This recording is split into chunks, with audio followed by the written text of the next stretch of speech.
And I'm absolutely thrilled to know that so many of you have chosen to join us for this webinar. At the last count, there were over 150 participants from 35 different countries and from all corners of the globe.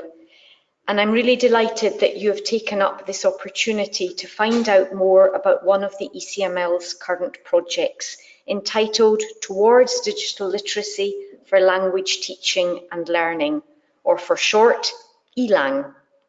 Before I tell you a little bit about how the project fits into the ECML's programme, I would like to introduce you to the ELAng team, the 4 team members and the 2 associate partners from Canada, who have so generously given of their time and expertise to support this project over the last few years. First of all, sitting next to me, Christian Olivier from the University of La Réunion. And behind him, just checking where, and behind him, Ulrika Zigetti from the Fachhochschule Salzburg in Austria. Hello. Catherine Janot from the University of Limerick in Ireland. Bonjour. And our 2 associate partners from Canada, Marie-Josée Hamel from the University of Ottawa. Hi, bonjour. And Catherine Cause from the University of Victoria. Bonjour, hello. One of the team members, Katerina Zuru from Greece, was unable to join us today. ELAng is one of the 10 projects in the current ECML programme, which is entitled Languages at the Heart of Learning. And it's a programme which began in 2006 and will come to an end in December 2019. It's a comprehensive programme of development activities in a range of key areas, from early years to the integration of adult migrants in the workplace, and what we refer to as mediation activities, dissemination and implementation activities such as in-country training events, colloquia, the European Day of Languages and conferences, and of course, webinars. And digital literacy is one of the key themes in the ECML's work, both in the past and in the present, and we hope into the future. This particular project builds on a previous project called ICT Rev, and there you can find an online inventory of open educational resources.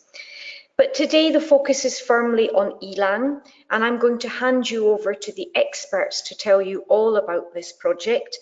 But I hope that after this webinar, you will also dip into the ECML's treasure trove of resources and discover a whole range of things that will help you in your professional life. So I wish you every success for this webinar, and I will now switch and do my introduction in French. Bonsoir de Graz, ou bonjour, ça dépend d'où vous êtes dans le monde. Nous, on sont ici en Autriche, au Centre européen pour les langues vivantes du Conseil de l'Europe. Je m'appelle Sarah Breslin, je suis la directrice exécutive du centre et c'est un grand plaisir d'être aujourd'hui. Je suis vraiment ravie de voir que plus de 150 participants se sont inscrits à ce webinaire de 35 pays différents de 4 coins du monde et que vous avez saisi cette occasion pour découvrir l'un des projets actuels du centre intitulé « Vers une littératie numérique pour l'enseignement et l'apprentissage des langues », ou plus court ELAng. Avant de vous parler un peu de la façon dont ce projet s'inscrit dans le programme du CLV, j'aimerais bien vous présenter l'équipe ELAng, les 4 membres de l'équipe centrale et les 2 partenaires associés du Canada, qui ont si généreusement donné de leur temps et leurs expertises pour soutenir ce projet ces 3 dernières années. Tout d'abord, à côté de moi, Christian Olivier de l'Université de La Réunion. Bonjour. Et derrière moi, Ulrika Zigetti du Fachhochschule Salzburg en Autriche. Hallo. Catherine Janot de l'Université de Limerick en Irlande. Bonjour. Et malheureusement, la collègue Catherine Zourou de la Grèce n'est pas avec nous, mais nos deux collègues du Canada sont là. Tout d'abord, Marie-Josée Hamel de l'Université d'Ottawa. Bonjour. Et Catherine Hawes de l'Université de Victoria. Hello. ELON est l'un des 10 projets du programme actuel de CLV, un programme intitulé « Les langues au cœur des apprentissages », un programme qui a débuté en 2016 et qui se termine en décembre 2019. Il s'agit d'un progrès très complet d'activités de développement dans une série de domaines clés allant de l'apprentissage dès le plus jeune âge à l'intégration des migrants adultes sur le lieu de travail. Et ce que nous appelons des activités de médiation, une combinaison d'activités de diffusion et de mise en œuvre telles que notre offre de formation et conseils exécutée dans des contextes nationaux ou la Journée européenne des langues, des colloques, des conférences et bien sûr des webinaires. La littératie numérique est l'un des domaines thématiques clés dans lesquels le CLV a travaillé et continue à travailler. Et ce projet s'appuie sur des projets précédents, en particulier le projet ICT Rev, qui offre un inventaire en ligne de ressources ouvertes. Aujourd'hui, l'accent est mis sur les langues, mais je vous encourage peut-être après ce webinaire de vous plonger dans le coffre de trésors qui est notre site web et de découvrir de nouvelles ressources pour les professionnels en matière de langue. Je sais que vous êtes en très bonnes mains et je vous souhaite à tous et à toutes un webinaire très réussi. Merci. Merci Sarah. Nous allons donc passer à la présentation du projet e-Langue. J'accueille Ulrike Stigeti. Bonjour Ulrike. Here I am. Merci d'être venue. Qui va donc, on va ensemble vous présenter la partie théorique, un petit peu les fondements didactiques du projet, et ensuite nous présenterons un exemple. Alors vous l'avez peut-être remarqué, vous avez un chat. Dans ce chat, vous avez la possibilité de mettre des commentaires, de poser des questions. Et à la fin, nous réserverons un moment justement où Christine Cause viendra avec vos questions et nous répondrons à vos questions, enfin à quelques-unes des questions, puisque je suppose qu'il y en aura peut-être beaucoup et que nous devrons faire un choix. Voilà, n'oubliez pas de couper votre micro, en tout cas, parce que sinon ça ferait du bruit. Merci. So, hello. We are going to present the e-Langue project a bit more in detail. We would go into examples as well, and at the end you have the possibility to have some questions answered. So during this session you can also post your questions. We would also like to remind you, please switch off your microphones so that we have good quality of the sound. Yes. Merci. Let's start. Alors, très rapidement, on va essayer de vous présenter le cadre didactique parce qu'en fait, le projet e-Langue est un projet en didactique. C'est un projet qui a essayé d'intégrer le numérique, de montrer comment est-ce qu'on peut intégrer le numérique dans une didactique des langues. Et donc, l'un des produits du projet est justement un cadre avec une approche spécifique que nous appelons approche socio-interactionnelle. So the project is not only a project about using tools and resources, it is above all a project which wants to integrate the tools and the resources into a pedagogical framework or a pedagogical approach which we call the socio-interactional approach. And in the following we would like to explain you what does this socio-interactional approach consist of. Alors, pour mieux comprendre, on va peut-être montrer quelques limites des tâches que l'on fait habituellement pour montrer un petit peu où est-ce que l'approche socio-interactionnelle essaie d'apporter quelque chose, essaie de dépasser des limites. Alors là, on a pris deux exemples de certification en français et en anglais. Donc ici pour le DELF A1 pour les débutants, une carte postale à écrire. Vous êtes en vacances, vous envoyez une petite carte postale à un ami en France, vous lui parlez du temps, de vos activités, vous lui donnez votre date de retour, 40 à 50 mots. on voit que ce n'est pas tout à fait ce qu'on pourrait attendre d'une tâche vraiment authentique, puisqu'on demande d'écrire à un ami, mais on ne sait pas auquel, et que des amis, nous savons tous que nous avons des amis, et qu'on n'écrit pas la même chose à tous les amis. Vous voyez aussi qu'on demande de compter les mots. Or, compter les mots est quelque chose que l'on fait quand même assez rarement dans la vie de tous les jours. So to understand this a bit better, maybe we have a closer look at the task and have a look at what limits these tasks have. For example, here a task which we would find on the Cambridge website for Cambridge materials. It says you now live in a new house, write a note to a friend about the house, say where the house is, which room you like best and why, and write about 25 to 35 words. So if we look at this, in fact, we have to ask ourselves, who is this friend? Do we have a friend, or don't we rather have different friends who we would address in a different way?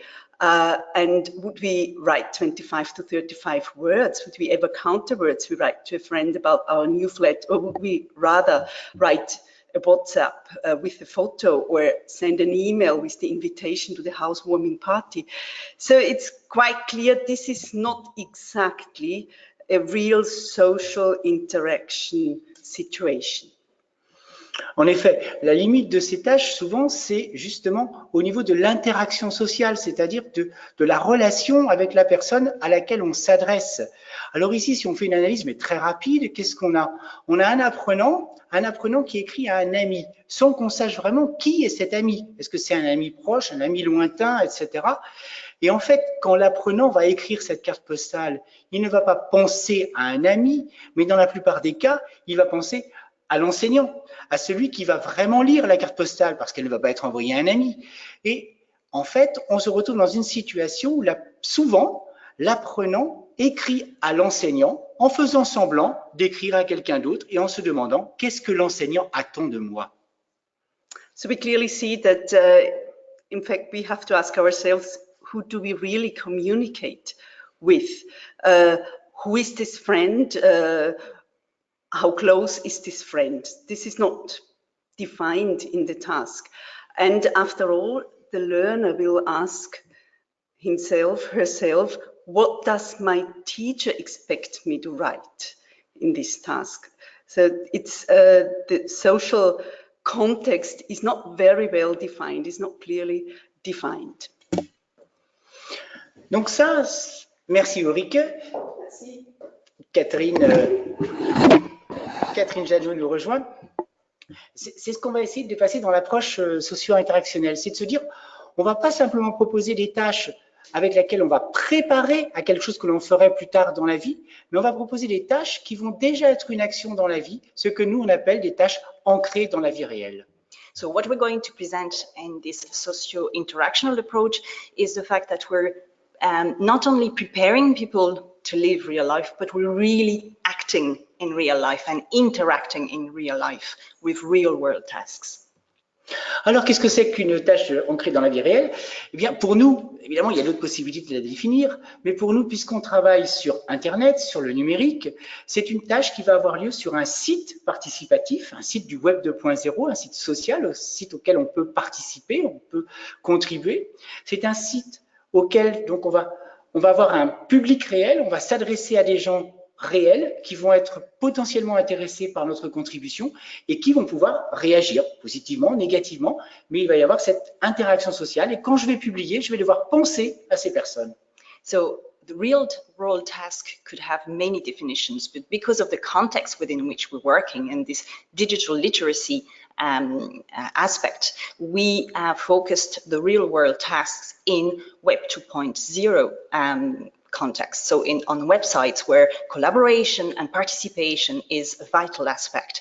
It means that our learner are interacting with real people that are expecting a reaction, and they can post a message that is of interest for the people reading their message, and also that they can receive a reaction to this message, which means that there is a real interaction.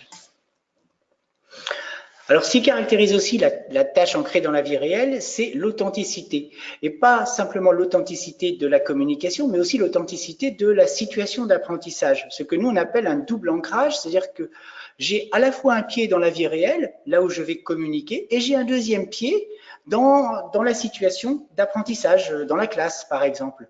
Et faire une tâche ancrée dans la vie réelle, ça va permettre de redonner de l'authenticité aux deux situations. La communication, elle va avoir lieu sur les sites du Web 2.0, dans des interactions sociales réelles, avec un enjeu. Je vais écrire pour quelqu'un qui va me lire, qui peut être intéressé. C'est ce que nous appelons, nous, l'authenticité socio-interactionnelle. Et puis, d'un autre côté, un ancrage dans la situation d'enseignement-apprentissage, parce que je suis aussi un apprenant. Donc, je vais avoir besoin d'échanger, je vais avoir besoin d'avoir des interactions avec mon enseignant, avec mes pairs, dans un espace protégé, l'espace de l'apprentissage. Il y a un enjeu, c'est l'enjeu d'apprendre, l'enjeu de réussir, et donc une authenticité éducative. Donc, d'un côté, je communique de façon authentique, et de l'autre côté aussi, j'apprends de façon authentique, je communique de façon authentique. So we really much see the focus of these tasks as dual. So we have double focus, and which also means that we have a double authenticity. It enhances the real life authenticity, but also the learning and teaching context. So on one side, we have the task firmly grounded in real life, since they are interacting with real people in real context. The social interaction is real, is expecting an answer. They are happening on the Web 2.0, so where, as we said earlier on, it's collaborative, it's participative. So the interaction and the rules of the social interactions are real. And that creates a real authenticity of these interactions.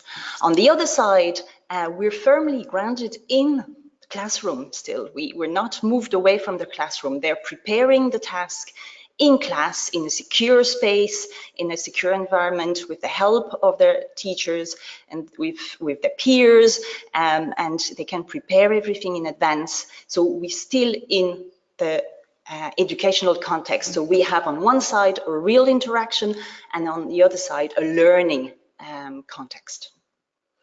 Alors, on va essayer, mais très rapidement, avant de montrer un exemple, puisqu'en fait, je pense que vous voulez voir un exemple, essayer d'expliquer la philosophie qui est derrière, d'où est-ce que nous vient cette idée. So we're just going to give you a tiny bit of background to the language philosophy to understand a bit better where we're coming from.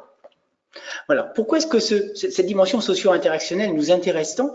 Bien, tout simplement parce que, comme le disent les philosophes du langage, mais pas simplement eux, finalement, chaque fois qu'on agit, chaque fois qu'on parle, on le fait dans une relation bien particulière, et on va agir, on va parler en fonction de la personne avec laquelle j'agis, pour laquelle je parle, avec laquelle je parle. Et non seulement ça, mais le sens de ce que je vais dire va être différent selon les personnes auxquelles je m'adresse. Et donc, quand je vais parler, je vais devoir penser à la personne, de me demander qu'est-ce qu'elle va comprendre, et moi, qu'est-ce que je vais comprendre quand elle va me parler. C'est que j'ai besoin de parler avec la personne dans ma tête.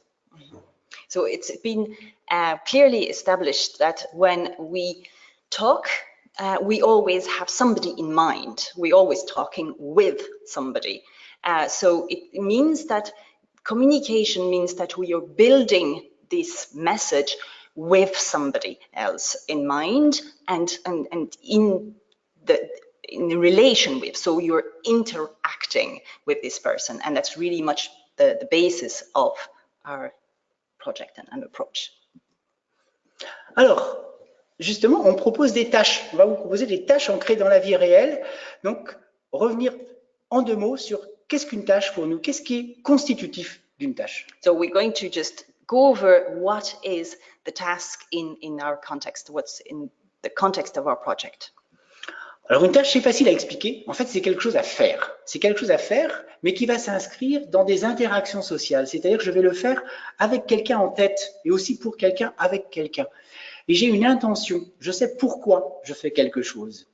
Et pour faire ça, c'est là, on va revenir tout à l'heure dessus sur l'autonomie, je vais avoir besoin de mes propres ressources, je vais utiliser ce que je sais, les compétences que j'ai, mais comme je ne sais pas tout faire, comme je n'ai pas les compétences, forcément toutes les compétences nécessaires, je vais aller chercher des ressources externes. Et c'est là l'une des parties du projet. C'est pas simplement de travailler sur les tâches, mais c'est de voir aussi quelles ressources externes est-ce qu'on va pouvoir mobiliser pour compenser les limites et pour permettre de réaliser mieux les tâches. Les tâches devant donner un résultat, quelque chose qui n'est pas tangible, une décision par exemple, ou un produit, quelque chose de bien tangible, une lettre, un programme, que sais-je.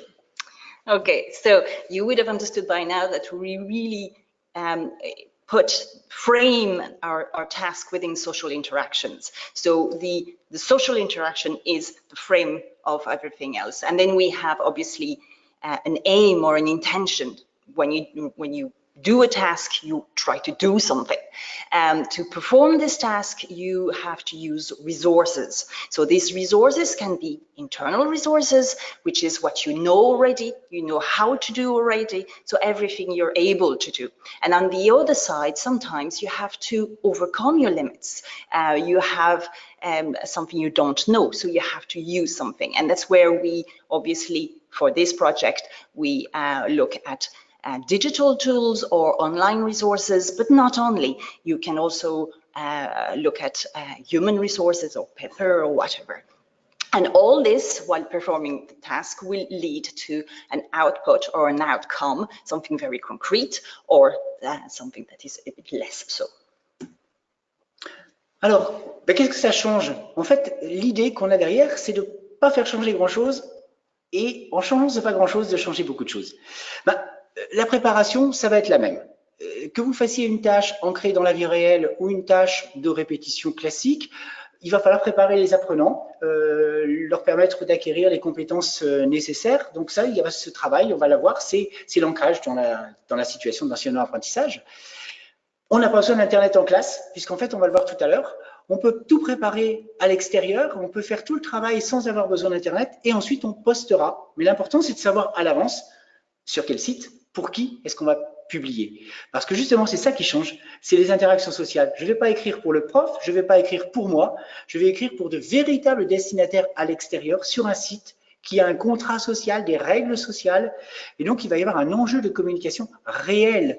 Je ne suis plus dans la simulation, dans la préparation de l'action, je suis vraiment dans l'action maintenant et dans la communication maintenant. Okay, so a small change goes a very long way. So what we want to do is make sure that there's not a massive overall of what a task is. What doesn't change is that you still have to prepare the same way. Your learners are still doing the same preparation work as a rehearsal task. So they have to prepare something. They can prepare that in class. They don't even need to have access to internet. They could, for example, have screenshots and know what they have to do and prepare on pen and paper. And then further down the line, post it. But what is very important is the public, who they're writing to. They're not writing to the teacher. They're not writing for another class member. They're writing for the world. And that's where the preparation is important, because you have to know who they're going to have this social interaction with, the target audience, the rules of the site where they'll be posting. So that's very important, and that's what changed. And so the walls of the classroom are broken down, and they are communicating with real people beyond the classroom. Merci Catherine. Je vais accueillir maintenant Marie-Josée qui va nous parler justement d'un exemple concret, d'un exemple qu'elle a pratiqué très souvent avec ses étudiants, avec ses apprenants. Bonjour Marie-Josée. Hi, bonjour.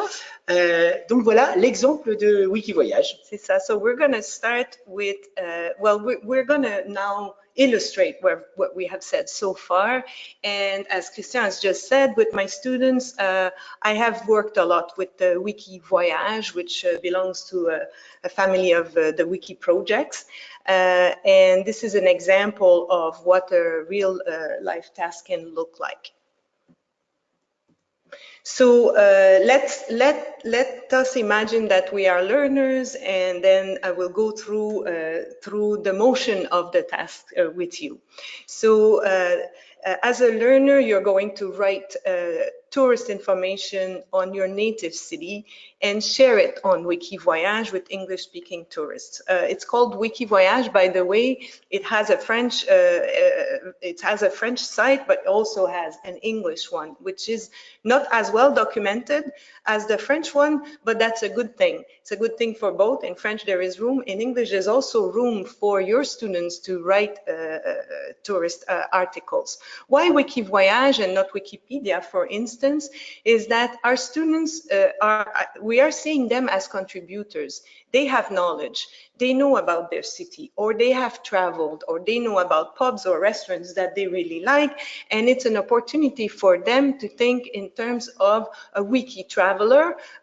What would be the interest of this wiki traveler, and how can I describe this and make it interesting and useful to the community at large. So, so by doing this as your task as a learner, you participate in the construction of this big participative digital tourist guide that is Wikivoyage. So clearly we have here a social interactive and a social interaction context and intention, the action that comes with it, which is, you know, getting documentation about the article that you want to develop and writing this article in a language that is expected and conventions that are expected, and an outcome and output that can be shared but also will be evaluated by people, by users of this website.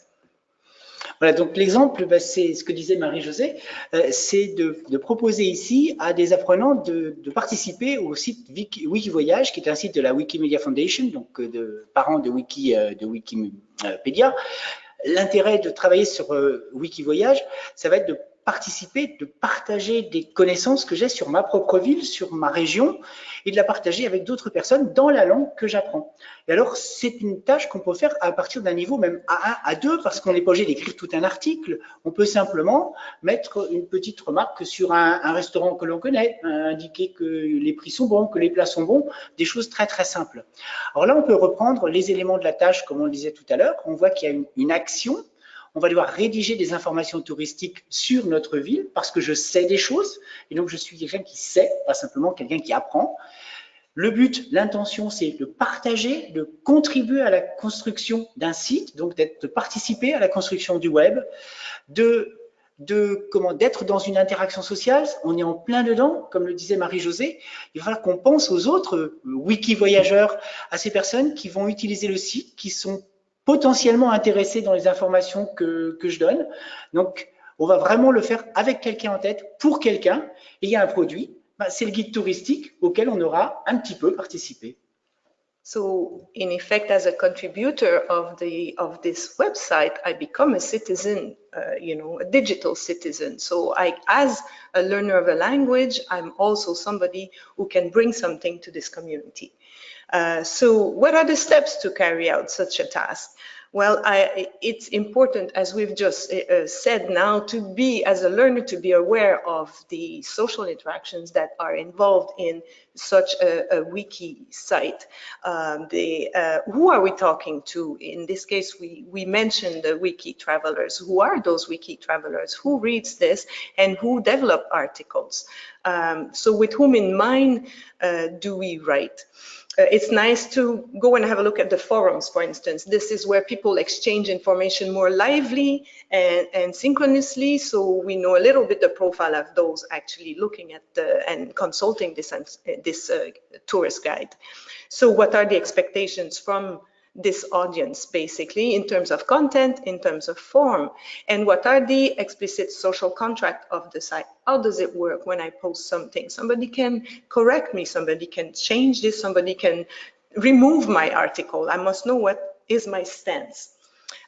So one good way to do is modelization, of course, looking at examples of a similar production. So is to, for instance, go on Wikivoyage and look at articles. If I want to develop a small article or part of an article on a restaurant, I go and look, how does it look like physically as well, because there's a lot of formatting in those. It's not simply writing.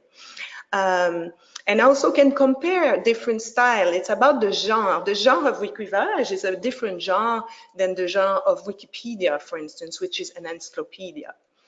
I question my knowledge. I work individually or as a group, so this knowledge that I have can be sharpened by others in the group and can be deepened or furthered. I write solo, I also write with peers, and when we post, we become in interactions with others that are out there, that are users. Same for revision. And finally, the publication, which involves also learning about dealing with multimedia. Donc oui, pour réaliser une tâche, quelles sont les étapes importantes pour une tâche de ce type-là? C'est une tâche qui va dépasser les tâches qui sont proposées par l'approche actionnelle, par exemple, par le cadre. Donc dépasser les tâches de répétition, parce que là c'est une tâche d'action, on va vraiment agir. Et donc la première chose, la plus importante pour nous, c'est de prendre conscience des interactions sociales en présence. C'est-à-dire de s'interroger vraiment pour qui j'écris, avec qui en tête, dans l'esprit, j'écris. De me demander qu'est-ce que les personnes qui vont venir attendent d'une production de ce type-là, en termes de contenu, en termes de forme, etc. Et de m'interroger sur comment est-ce qu'on pratique sur ce site, quelles sont les règles sociales du site. Ça, c'est le moment le plus important pour nous, c'est le début, c'est le démarrage, c'est les interactions sociales. Parce que c'est ça qui va guider en fait tout ce qu'on va faire après. Donc après, c'est un travail comme on le fait souvent dans les tâches de répétition, c'est-à-dire on va pouvoir analyser des productions similaires et là aller voir justement des productions similaires en ligne pour justement aller analyser le genre textuel, multimédia peut-être même, le genre textuel qui se retrouve sur ce genre de site. Et puis bien entendu, se demander qu'est-ce que j'ai comme connaissances, quelles connaissances je peux partager et quelles connaissances je n'ai pas encore et qu'il serait intéressant d'approfondir, peut-être même vérifier mes propres connaissances, donc compléter mon savoir. Là aussi, Internet va pouvoir m'aider. Et ensuite, je vais pouvoir mettre en texte, je vais pouvoir écrire, réviser, seul ou à plusieurs, parce qu'on peut travailler de façon collaborative aussi en ligne. Et finalement, publier, c'est-à-dire rendre public, socialiser ma production et éventuellement penser aux aspects techniques de formatage, à l'ajout de vidéos, à l'ajout d'images, etc. Donc tout le côté aussi multimédia qui peut aller avec. So we have in mind actually developing L2 digital citizens. So having that in mind, we cannot go, our reflection and our framework cannot go without thinking of the concept of autonomy and also the place of digital resources vis-à-vis this question of autonomy. So Donc nous arrivons à la deuxième partie, pardon, sinon je vais avoir du retard. Donc la deuxième partie ou le deuxième volet du projet eLang, c'est la dimension de développement de l'autonomie et donc aussi des modules de formation que nous vous proposons à vous, enseignants, pour aider vos élèves à développer des compétences spécifiques, notamment par exemple dans les activités langagières, et donc de développer de l'autonomie en ayant recours à des ressources en ligne qui vont permettre de participer au web et d'être des citoyens numériques. Oui, so Christian just pointed out that we will talk about this later in the presentation, but about the modules that we have developed that actually are trying to suggest and propose some resources that will autonomize, hopefully, help the autonomization of the learners. Alors, qu'est-ce qu'on entend par autonomie? On le fait en français. Qu'est-ce qu'on entend par autonomie? Pour nous, d'abord, l'autonomie, c'est avoir conscience de ce qu'on veut faire, avoir conscience de ce qu'on veut apprendre. Qu'est-ce que je veux apprendre? Qu'est-ce que je veux faire? C'est avoir conscience des contraintes, notamment socio-interactionnelles. Si je veux faire quelque chose, c'est avec qui? Qu'est-ce que ça implique comme contrainte, comme détermination? Et à partir de là, se demander, j'ai un objectif, j'ai des contraintes, comment je vais faire? C'est ça. Et donc, d'aller faire l'inventaire déjà de qu'est-ce que je peux faire, qu'est-ce que je suis capable de faire, ce côté positif, et se rendre compte qu'est-ce que je ne suis pas capable de faire. Et si je ne suis pas capable de faire quelque chose, c'est connaître des ressources. Nous, ce qui va nous intéresser, c'est des ressources numériques, des outils numériques qui vont me permettre de dépasser ces limites. Parce que pour nous, être autonome, c'est pas tout faire tout seul, c'est aussi être capable d'aller chercher de l'aide ailleurs. Et ensuite, être capable d'utiliser ces ressources externes. Mais une fois qu'on les a utilisées, d'avoir un retour critique. Est-ce que je les ai bien utilisées? Est-ce qu'elles m'ont servi à quelque chose? Est-ce que mes actions m'ont permis de réaliser ce que je voulais? Et donc, de réfléchir de façon générale sur le développement de sa propre autonomie. Absolutely. So, as a learner, really, I need to know what I want. I need to fix myself objectives, and I also need to understand what are the objectives of the task at hand, and what are the constraints that are that are coming with both my objectives and the context, the task context, namely, and taking these into consideration when I try to do this task, whether a real life task or any other type of language learning task. And so as a learner, I have to select those strategies and those actions that will help me unfolding these actions. And and it's also about knowing what I know and knowing what I don't know. And so my limits and those constraints will actually push me to look for external resources, as we have said earlier. And in our case, we are interested in seeking external resources that are digital, and finding ways to find these, and also to be able to evaluate those resources, to use them critically, and to learn how useful could they be in the long term or in the shorter term, and can I integrate this in my portfolio as a language learner? Can I integrate this in what is referred to, for instance, as the PLE, the personal learning environment, and basically critically also reflect about the development of my own autonomy as a digital citizen. Alors là aussi, on va revenir sur l'exemple, Voilà. sur l'exemple de Wikivoyage, pour montrer justement, puisque c'est un exemple de production écrite, bien des exemples de ressources auxquelles on peut avoir recours, et de le mettre justement dans le cadre de la production écrite, des différentes opérations de production. So going back to the task that we have just presented earlier, we are going to focus on written production and look look at examples of digital resources that can be used in the written production process.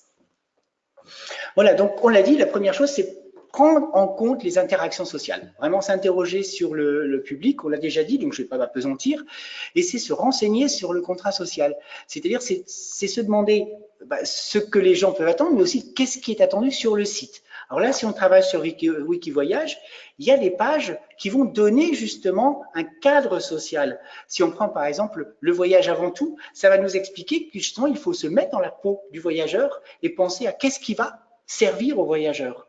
Et pareil, dans les recommandations et les règles, on a donc tout un lot de règles sociales à respecter, comment aussi interagir avec les personnes sur le site. So I think to start with is really taking into account social interactions, which are at the core of this task that I want to do as a learner. And of course, as we said before, to reflect on the target audience and the expectation that I have as a writer in terms of the content of my writing and the format of my writing, and inquire and be curious and aware and sensitive to the about the social contract. The social contracts, which is really what are the behaviors that I should adopt when I'm online, when I interact online. What's the style that I should adopt? What are the conventions and the rules that have to be observed within this environment? So in the case of Wiki is a good example to start with, and to have your learners think about social contract and social conventions, because there's articles defining those. So the traveler comes first, for instance. So when you write the article, so giving you already what should be your intention and what should be your target reader in mind, and those guiding principles that are really strong in wikis, for instance.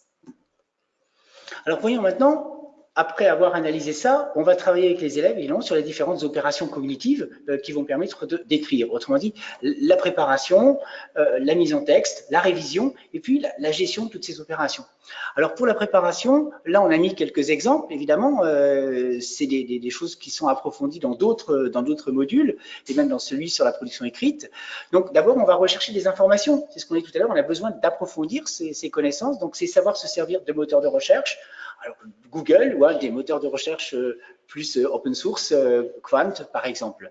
Mais aussi chercher des textes similaires, donc sur le site lui-même, aller chercher qu'est-ce qu'il y a comme autre site, comment est-ce qu'ils sont, comme autre texte, comment est-ce qu'ils sont écrits, cette idée de genre, comme on le voyait, ou sur d'autres sites similaires comme Wikitravel ou WikiAdvisor, des sites qui ont un peu la même philosophie, de voir si c'est pareil, si c'est un petit peu différent.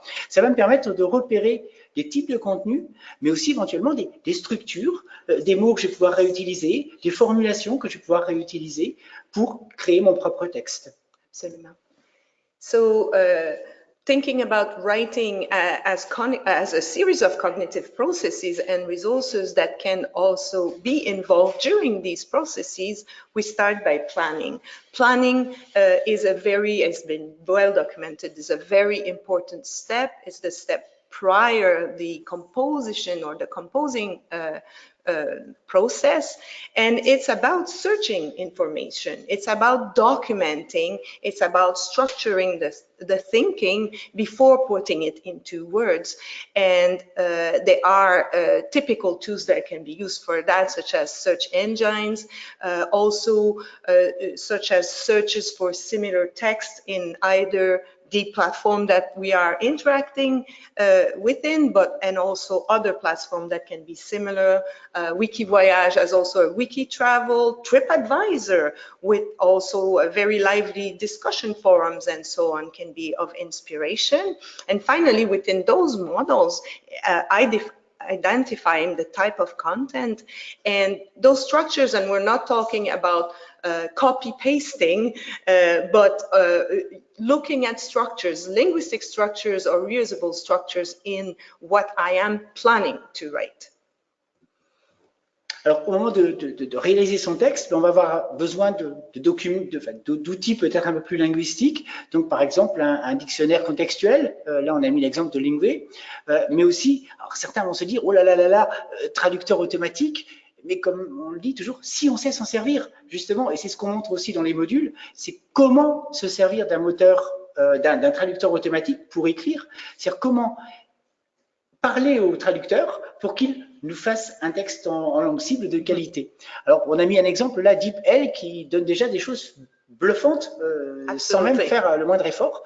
Mais aussi, par exemple, si vous avez des élèves qui arriveraient à dire ce qu'ils veulent dire, mais qui ont des problèmes pour l'orthographier. Des outils de saisie vocale, comme ça existe par exemple sur les documents Google, vont permettre de saisir, de dire le texte, et ça va être retranscrit tout de suite avec une orthographe très souvent de très très bonne qualité. Donc ça, c'est des instruments parmi d'autres qui sont très utiles.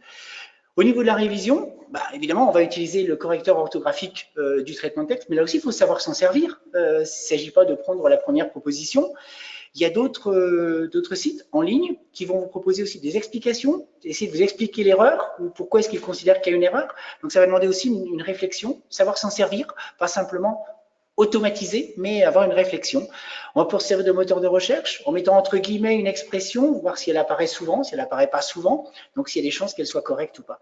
Et puis, moi je dis parfois sur Internet, rêvons des choses et elles existent. Pour le français, pour l'anglais malheureusement je ne connais pas et pour les autres langues non plus, il y a un service de correction humain fourni par le site Orthonet, donc on peut envoyer un texte et c'est corrigé par des humains qui vous le renvoient par mail. Mais il existe les communautés d'apprenants comme Babel. On peut très bien envoyer à d'autres apprenants qui, eux, sont natifs de la langue dans laquelle on écrit un texte en leur demandant « tu pourrais pas me donner un petit coup de main et le réviser ?» Et généralement, on reçoit une réponse. Et donc, nous, ce qu'on promeut aussi, c'est le travail collaboratif parce que le travail collaboratif permet de travailler aussi métacognitivement sur les différentes opérations, donc avec des documents partagés sur Google Drive ou en open source sur Fromapad. Yes. All that in English now. So moving on to composing or to the step of writing the text, of course, one will resort to dictionaries. Good dictionaries are contextual dictionaries, or they are also referred to as by text. So they will show you in the L1 and the target language, the equivalencies, and it's up to you as a learner to be critical about what is the context that's nearer to mine and that I can select this. Usually it's for complex lexical expressions. Automatic translators, why would we use those? Of course we will use those because we are using them in our daily life. This is a real life task. And again, it's about selecting the tools that maybe are a bit more powerful and be critical about, of course, the output that they produce. DeepL is one of those that can produce a really wow factor translation. To be aware of the relationship between phonemes and graphemes, for instance, dictation tools such as those that we can find using Google Docs would be interesting because you would dictate, which would be nice pronunciation exercise, and then you see how this would be transcribed and well spelled for you. Revising the text, of course, grammar checkers are also, such as translators, now really used commonly and available online. Here we suggest Spell Check Plus for English, for instance. Search engines. This is more probabilistic approach to actually looking at translation. When you type an expression, putting it in double quotes, in brackets, and then you look statistically at, is this popular? Can this be done? And usually you're not looking for a translation, I should have said. You are writing it in the L2 and verifying if, the expression I use is a common one, or if it's not, then I can change and tweak a term, a verb, and see whether that's more common or none. Human proofreading. As we live in the world of participative web, this Web 2.0 has communities. In French, there's this Autonet site, which you send a text, freely sent back for you, proofread. But there are the communities of learners where L1, where native speakers or also advanced learners or even learners as you will participate. So you can send a text, ask a question, and then will very rapidly receive, especially in English, some return, some feedback. Looking at managing the management of the whole writing process or the monitoring, we really promote and would like to put forward the idea of writing collaboratively, which we can do very easily now with live synchronous writing tools online. And it's about how do I manage this team? Who has which roles, and how do we work as a team to arrive to a product that is comprehensible and well written in the style expected? And for that, Google Drive, Framapads are places where students can go. Alors, merci Marie-Josée. Mais de rien. C'est Catherine Janot qui nous rejoint de nouveau pour replacer cela dans le cadre général du projet, puisque le projet est un projet aussi sur la littératie numérique pour l'enseignement et l'apprentissage des langues. Donc, voir un petit peu comment est-ce que ça s'inscrit dans le contexte de littératie numérique. So I'll be with you for the English version until the end of the workshop. We are going to look now at the digital literacy and the framework we've been using, since that's the context in which we're working for this project. Alors, le schéma que vous avez là, on ne va pas le commenter directement, mais on va le montrer à l'aide d'un exemple. Le schéma, vous pouvez le retrouver, vous pouvez le télécharger en ligne sur le site du projet, on vous donnera l'accès à la fin.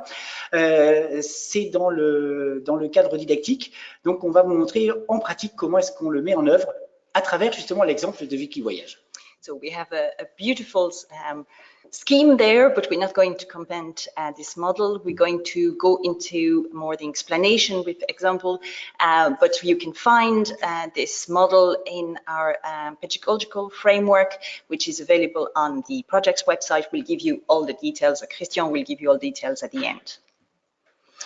Donc, nous, ce qui nous intéresse, c'est à travers ces tâches ancrées dans la vie réelle, c'est aussi de développer la littératie numérique des apprenants et leur citoyenneté numérique, d'être des citoyens du web, des citoyens responsables du web, qui répondent justement aux valeurs promues notamment par le Conseil de l'Europe. Donc, qu'est-ce que c'est que la littératie numérique? La littératie numérique, c'est d'une partie une dimension technologique, c'est-à-dire connaître des ressources qui vont être utiles et être capable de les utiliser. C'est ça surtout sur quoi on va mettre l'accent. C'est pas simplement savoir qu'un traducteur automatique existe, mais c'est comment je m'en sers de façon vraiment utile et vraiment efficace. Ça, c'est le côté technologique. Mais il y a aussi, dans la littératie numérique, la capacité à construire du sens. Alors, à construire du sens en réception et en production, c'est important pour nous. Et donc, de savoir comment est-ce que l'information est créée et diffusée sur Internet, comment est-ce que les médias fonctionnent. Ben là, par exemple, avec FIQ Voyage, c'est l'occasion pour les apprenants de voir comment l'information est générée sur Wikipédia, puisque c'est le même principe. Se dire que c'est un peu tout le monde qui participe, c'est tout le monde qui modère, qui va corriger, qui va ajouter quelque chose. Donc, c'est s'interroger aussi sur la fiabilité de ce genre de processus, sur le processus de création d'informations, de diffusion d'informations. C'est aussi, tout à l'heure on l'a dit, on va chercher des informations, mais c'est se demander, est-ce que ces informations sont fiables? Alors vous verrez dans le module, on vous met un lien, par exemple, vers un site qui vous permet de vérifier les sources d'informations, de savoir si c'est une source fiable ou au contraire si c'est de l'intox. Voilà, donc on va retravailler sur cette dimension aussi informationnelle. Mais c'est aussi travailler sur la littératie de l'interaction, c'est-à-dire préparer nos apprenants à être capables de communiquer, de collaborer ensemble sur des outils numériques et surtout de participer au numérique, de participer à la construction du web, de participer aux échanges sur le web. Donc de pas simplement être un consommateur, mais d'être un citoyen qui va être actif, qui va être engagé dans la participation. Et le tout pour nous, ce qui est important, c'est de mettre dans un cadre éthique et critique. Il ne s'agit pas d'utiliser le numérique pour le numérique, il s'agit à chaque fois de se demander est-ce que ça m'apporte quelque chose? Et quand je contribue à un site, qu'est-ce que j'y mets? Quelle est ma responsabilité critique, ma responsabilité éthique dans ce que je fais sur Internet? Okay, so the digital literacy, the definition of digital literacy have several elements, and it's very important for us that we also look at digital citizenship, especially in the concept of the framework of the Council of Europe. So it is really important to look at all the various elements that are included inside digital literacy. Of course, the first one, the obvious one everybody thinks about, is the ability to use the technology. How do you use efficiently spell checker or online spell checker or online translator, for example. So that's the one people think about. But there are far more elements to digital literacy.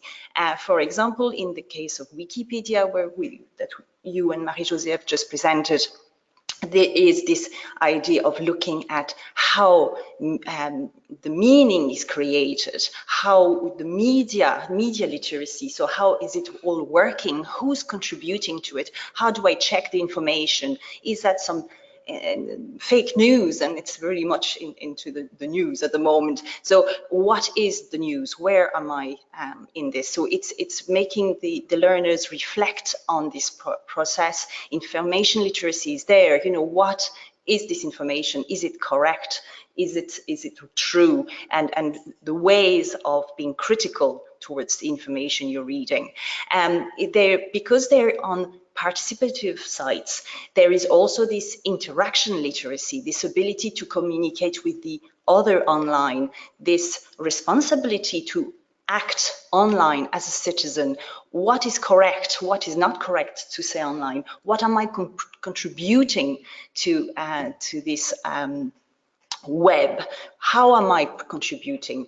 And what is my responsibility as a contributor to produce something that is respectful? And finally, all this is within, and it's very important to us, an ethical and critical framework which allows our learners to become true digital citizens. Voilà, en gros, si on résume, l'idée des tâches ancrées dans la vie réelle et l'idée d'utiliser des ressources pour les réaliser, c'est de construire, enfin d'aider les apprenants à se construire en tant que citoyens du web et citoyens numériques, citoyens respectueux de valeurs importantes. C'est d'être à la fois des apprenants, mais aussi déjà des usagers. On ne va pas simplement apprendre et utiliser la langue pour apprendre, on va être un usager, on a quelque chose à dire, quelque chose à partager sur Wikioyage par exemple. Et en même temps développer cette autonomie grâce à des outils, grâce à des ressources qu'on va pouvoir utiliser pour compléter ses propres compétences et développer ses propres compétences. Tout ça dans le cadre, en même temps, du développement d'une littératie du numérique, d'une littératie de l'utilisation des outils et des ressources numériques. So this basically is the aim of our project. It's very limited to be so for our learners to become digital citizens, but they're citizens first, but the digital is very much there. Of course, they're learners, but they're also users, and they are straight into it. They're not only rehearsing, but they're into it. It's important that they become autonomous, so know what they can do, but also what they can do when they are not able to perform some of the tasks, what resources they can access, how they can do it, so to become competent and to become better at it and progressively improve. And then all this leads to them being digital literate. Alors tout ça, vous pouvez le trouver beaucoup plus détaillé, beaucoup plus développé sur le site justement du projet. Donc vous avez l'adresse. Sur ce site, vous aurez un accès vers les modules de formation. Dans les modules de formation, donc vous aurez des tâches ancrées dans la vie réelle, donc qui vous sont présentées, des exemples. Alors depuis niveau A1 vers des niveaux bien entendu beaucoup plus avancés. Vous aurez aussi des ressources pour aider vos élèves à développer les différentes compétences pour les activités langagières de réception, de production à l'oral, à l'écrit et l'interaction, mais aussi parce que pour faire une tâche, j'ai besoin d'activités langagières et pour réaliser les activités langagières, j'ai aussi besoin d'utiliser mes compétences en grammaire, en lexique, mes compétences interculturelles, mes compétences phonologiques. Donc vous trouverez en fait sur le site des modules différents en fonction de vos besoins. Allez voir, vous voulez savoir ce qu'est une tâche de la vie réelle, allez-y. Et puis, voyez, vous voulez travailler sur production orale. Donc tout ça, c'est en accès libre, gratuit. Quand vous arrivez sur icmlat/e-langue, eh bien, il y a un lien vers la plateforme Moodle. Et là, il faut cliquer sur Login as a guest ou accès anonyme qui vous donne un accès gratuit et illimité à toutes les ressources que nous avons développées pour vous. So all this was a big teaser. So now we really invite you to come and see what we've developed for you. We have training modules, and you have access to these training modules. When you go to the site, you will be able to click on the Moodle site and access freely the various modules. You will see that we have different colors. So you have an introduction, and you also have on one side the various tasks, and then in red the skills that they need to perform these tasks, and also in orange the competences. So you can choose and pick. It's pick and mix. Do what you wish out of it. Explore and really enjoy the material we have developed for you. Et puis j'ai oublié de le dire, le cadre théorique, le cadre didactique, une petite 60aine de pages, est aussi disponible en français et en anglais. Vous pouvez le télécharger gratuitement aussi sur le site du projet. Ça vous permettra peut-être d'avoir plus d'informations si vous voulez en savoir un peu plus sur le background, sur les fondations du projet. So if you want to know a bit more about the background of our project, we also have the pedagogical framework, which is also available on the site. You can download it and you read this pedagogical background. So now I think we're going to leave Catherine Cause, who is going to look at questions. Voilà. Merci. Catherine Cause nous rejoint. Donc, en fait, avec Catherine Cause, c'est vous qui me rejoignez, puisque, en fait, Catherine a suivi les échanges sur le chat, a vu les questions qui ont été posées. Elle en a fait un petit résumé. Oui, exactement. Et elle va donc, à votre place, poser vos questions. Voilà, et maintenant on va donc interroger Christian sur certaines des questions. D'abord, merci de nous avoir envoyé vos questions. Je vois que certaines des questions viennent de participants qui étaient avec nous aussi l'année dernière, donc c'est très sympathique de vous revoir. I was just saying that some of the questions comes from participants who were with us last year, so it's always a pleasure to interact with you. And this is a great example of live interaction of what we're talking about, since you've been actually helping each other, people have been giving each other's reference and resource, so it's great. Donc on va commencer avec une première question, et cette question concerne l'approche socio-interactionnelle, et une personne nous demande quelle est la différence entre l'approche socio-interactionnelle et l'approche actionnelle. En quelques mots. Oui, en quelques mots. J'ai vu passer la question tout à l'heure et je me suis dit, celle-là, Catherine va la garder. L'approche socio-interactionnelle est une approche actionnelle. C'est-à-dire qu'on vise aussi, nous, la préparation à l'action. La différence par rapport à l'approche actionnelle, qui en français s'appelle perspective actionnelle, c'est-à-dire on va vers l'action, on va préparer à agir, en anglais action-oriented, donc on va vers l'action. Nous, on est en quelque sorte action-based, on est dans l'action, donc ça c'est déjà une première chose, on va être déjà un usager et pas simplement un apprenant. Et la deuxième chose, c'est les tâches ancrées dans la vie réelle, qui sont un nouveau type de tâches par rapport aux tâches de l'approche actionnelle, et qui vont permettre justement de ne pas simplement simuler, de ne pas simplement se préparer à quelque chose qu'on va faire peut-être un jour dans la vie, mais maintenant, tout de suite, je vais produire en interaction avec des personnes réelles. C'est ça. So I'll traduire. Yeah, I'll do a quick translation. The main difference between action-oriented and socio-interactional approach is that in our approach, we're already in the middle of the action. And you're already an actor, so we're not preparing you to act. You're already the actor, and you're fully into the action. And of course, the social aspect of the interaction is a key aspect. Another question is whether this approach can be used. I have an answer, but and I'm sure we agree on that. Can it be used at the A1 level? Alors, oui. Donc, est-ce qu'on peut utiliser ça aussi à un niveau 1? It's possible to use it on A1 level. The question is to find a website where A1 learners can participate. We give the example of Wikivoyage. Wikivoyage, it's a task you can use on different levels. If you use it with A1 students, you will ask them to put very simple contributions, for example, a recommendation for a restaurant, or what to do, where to have a drink, and so something very, very simple, a few words, not even a phrase, but very, very short.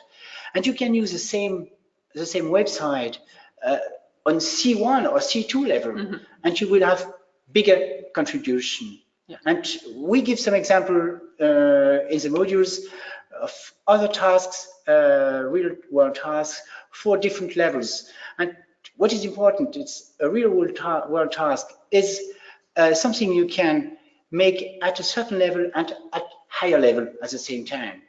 Yeah. Donc, pour résumer ce que vient de dire Christian, oui, ces tâches peuvent être utilisées à tous les niveaux. Finalement, cela dépend du site. Il faut trouver le site qui va convenir à différents niveaux. Et aussi, on vous rappelle que dans les modules, justement, on propose différentes ressources et on indique les différents niveaux. Je pense notamment que des sites comme Instagram ou Twitter seraient des sites qui fonctionneraient assez bien à un niveau A1 ou A2, par exemple. Une autre question qui est intéressante, c'est à propos des écoles, des contextes éducationnels.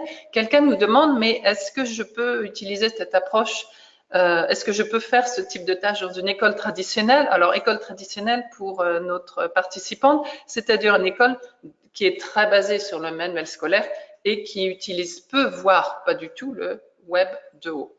Alors, moi, je dirais tout à fait, puisque l'idée, ce serait de trouver aussi, et là on en propose sur le site justement, des tâches ancrées dans la vie réelle qui vont correspondre aux objectifs sur lesquels je travaille. Dans beaucoup de manuels, on va travailler justement sur la présentation de sa ville ou des choses dans ce genre-là, ou donner des conseils de voyage ou des choses dans ce genre-là. Donc, ou même écrire une recette de cuisine. On va donc essayer de trouver un site qui va proposer une tâche similaire à celle qu'on fait dans le manuel. Et dès le départ, on va dire aux élèves cette fois-ci, mais attention, vous n'allez pas écrire pour moi, vous allez écrire vraiment pour quelqu'un. Votre recette de cuisine, par exemple, vous allez la partager sur un forum de recettes de cuisine. Et donc, ça va être accessible à des gens qui vont aussi l'évaluer, mais qui vont l'évaluer pas comme moi, enseignant, je le ferai souvent en vous disant qu'il manque un S quelque part ou des choses dans ce genre-là, mais qui vont vous dire, ah, bah, d'abord j'ai compris, hein, et puis c'est bon, c'est pas bon, ou j'ai fait un petit peu différemment. Donc, oui, à mon avis, on va remplacer en quelque sorte la tâche du manuel par une tâche sur le web. Et comme je le disais tout à l'heure, pas besoin d'avoir Internet en classe, pas besoin d'avoir de la connexion en classe. L'important, c'est de bien présenter le cadre socio-interactionnel et qu'à la fin, les élèves puissent publier, mais pas forcément à l'école. Okay, so let's summarize that. The question was about using the task in a more traditional classroom meaning a classroom where the content is based on manuals, on books, and where there's a limited access to Web 2.0 or no access. So as a reminder, those tasks can be prepared in class. We don't need Web 2.0 to prepare the task. The main thing is to realize that what we're asking our learners to write, they're not writing for us. We're not going to assess for linguistic accuracy, for instance. They're going to prepare something that will be addressed to a real audience. So at home, they'll be able to post it on a site of their liking. Maybe, do we have time for one more question? J'ai vu une question tout à l'heure, quelqu'un qui disait qu'il ne trouvait pas les modules sur la page. Une question qui vient de passer. En fait, quand vous allez sur la page du projet, c'est sur le premier onglet et vous verrez quelque part formation, je crois. Donc, c'est un lien qui n'est pas marqué Moodle, mais qui est un lien vers les modules de formation. Donc, c'est là-dessus qu'il faut cliquer. D'accord, très bonne remarque. On a le temps pour, on a deux, peut-être, alors une question que plusieurs participants nous ont posée. Est-ce qu'ils auront accès à la présentation en format PDF? Est-ce qu'ils peuvent ensuite montrer cette présentation à leurs étudiants dans le cadre de cours, etc. Donc, je ne sais pas si on a encore une réponse. Alors, évidemment, non, tout est interdit. Non, évidemment pas. Tout ce que nous le produisons pour le diffuser, justement, pour que d'autres personnes puissent en profiter. Donc, le PowerPoint sera disponible et surtout, on va regarder tout à l'heure si la qualité de l'enregistrement de ce webinaire est bonne. Et si la qualité est bonne, le webinaire dans son ensemble sera disponible sur le site du projet. Donc, vous aurez à la fois, dans ces cas-là, le PowerPoint et notre présentation. So to summarize, of course, we would like you to share what we're talking about.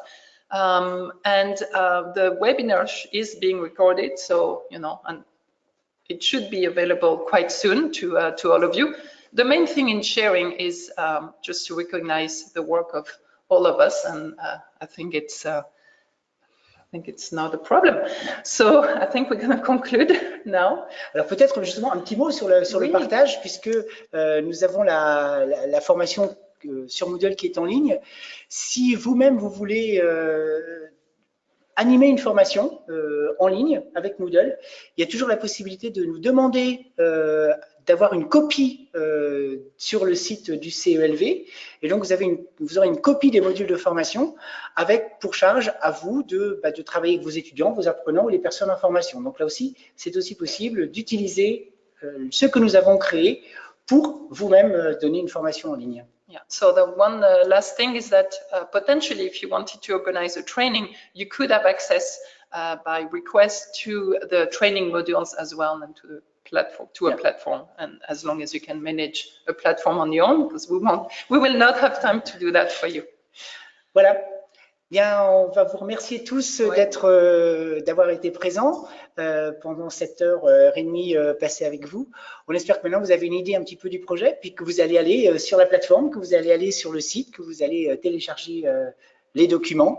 Donc, je remercie encore l'équipe qui est ici, Catherine Cause, Catherine Jeannot, Marie-Josée Hamel, et je vous souhaite une bonne soirée ou une bonne journée selon votre situation géographique.